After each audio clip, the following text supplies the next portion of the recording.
Вообще, я бы хотел извиниться, наверное. Извиниться?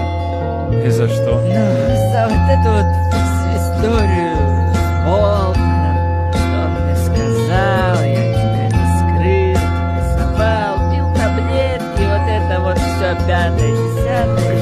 Где ты пил таблетки? Да, у меня чуть больничка в одно время началась, пришлось к врачу обратиться. Офигеть, ты обратился к врачу?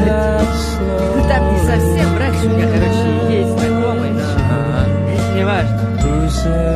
Я просто, знаешь, я не хотел, чтобы ты волновался, посадил бы меня на замок, я бы... С чего бы вдруг я посадил бы тебя на замок? Блин,